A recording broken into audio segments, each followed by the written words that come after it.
The only other thing I wanted to go back on is when you left UPW, how did that work? Like, were you just one day like, "Hey guys, I'm not showing up"? Did you just not show up? And did you have any interactions with Rick Bassman besides in the beginning? Because it sounds like he wasn't there very often, but I could be No, he mistaken was on he that. was literally never there. I talked to him on the phone that one time. He was there once to yell at somebody. I don't remember who, and then I didn't see him again until I did like a reality show pilot in 2009.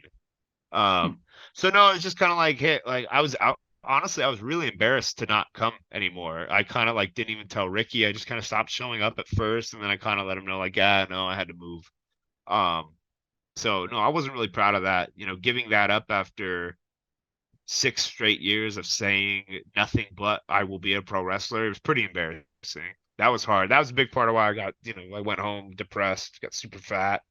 I was just miserable. I was just like, that was the one thing you said you were gonna do. You were gonna prove everybody wrong, and you gave up.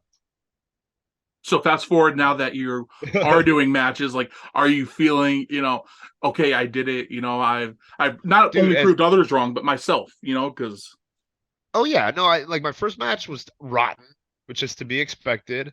But it sucked because I saw some other guys having their first matches and they were like way better than mine. I was like, oh, like I was trained at a better school. I was like, I have more personality than them. I was like, but technically they're a lot better than me. This sucks. So that was really motivating to want to get better. I just started studying a lot more tape.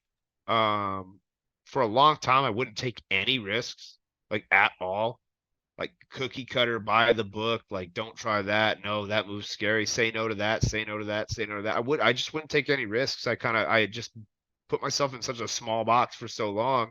And really because my favorite kind of wrestling was relatively simple WWF TV wrestling. I like mhm, that. I like a 4 minute match, you yeah. know? I like that stuff. That's what I love the most. So I was like, well, that's all I want to do. And then as I studied more and more, I watched a lot of Osaka and Michinoku Pro. And I was like, man, they're kind of having fun. Like it's light, but they're killing it. I was like, either still having a little fun. They all look really neat. And I was like, but they're killing it. I was like, man, they're absolutely wrestling their freaking like asses off. So I just was like, no, I can be better. I can be better. And then I almost won the Rookie of the Year for SoCal Uncensored, which is like the only, Southern California or West Coast, yeah, Southern California like barometer for pro wrestling for a long time out here. Before like Twitter and stuff like that. I mean, SoCal Uncensored was where you knew what was going on, who was shitty, who was good, who was coming up, who was on their way out, all that. That was the only spot. And I almost won Rookie of the Year, which was super important to me. I was like, Mhm, if I can win Rookie of the Year, I was like, that's gonna really, I don't know, I felt like it would really help me move that next year forward. yeah. Um, and then like I just remember it was me and Chris Cadillac, and we had a bunch of fun matches together. We always feuded.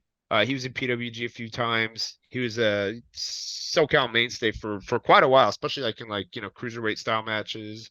He was a smaller guy like me, and so we were always feuding. Pretty much, we feuded in like three different companies, but and it was all because of this. Like they were like, "Oh, you guys should feud since you beat him for it." But yeah, he beat me, but it's because some kid got a bunch of joke votes, and the way they had the vote going, like the panel votes didn't matter as much as like the joke votes or something. Oh, So like I got all the panel votes, but I got most of the panel votes. Cadillac got some of them, and then the joke votes screwed it all up. Like I literally sat there. I remember I cared so much. I'm such a mark. I cared so much. I like did the math, and I was like, oh shit, I only lost because cousin Chino got 400 joke votes. And like, but again, that motivated me. Not winning yeah. that motivated me. I was like, I know I'm better than him. But it's good I that was it like, I did know that I am. because you were talking about how before you kind of felt like a failure and demoralized, but now it's like you're taking things that might be considered a loss or a hardship, and instead you're using it as motivation, which is great. Yeah, no, I mean I've wrestling made me grow up so much in so many ways, and handling loss and rejection was a big part of that. It is a huge part of wrestling, but it was really fulfilling to go from I'm a failure, I gave up on my dream in less than a year to being rookie of the year in my entire area. Yeah. Um, and then after that, it was just like, no, sky's the limit, man. I was like, I can do this. I was like, I'm gonna be great at this. I'm gonna do well. I was like, I'm gonna just talk to the right people. I'm gonna send emails. I'm gonna send footage. I'm gonna tape everything I do. It's like I'm gonna make sure I have gear. I'm gonna spend money. I'm gonna work this shitty job I hate at this warehouse. So I have money for gear. So I have money for merch. So I can put myself out there. I was like, I'm just gonna do everything that it takes. I was like, I have to, except be in shape. That took me a while to. That took me like 2 years to really take seriously.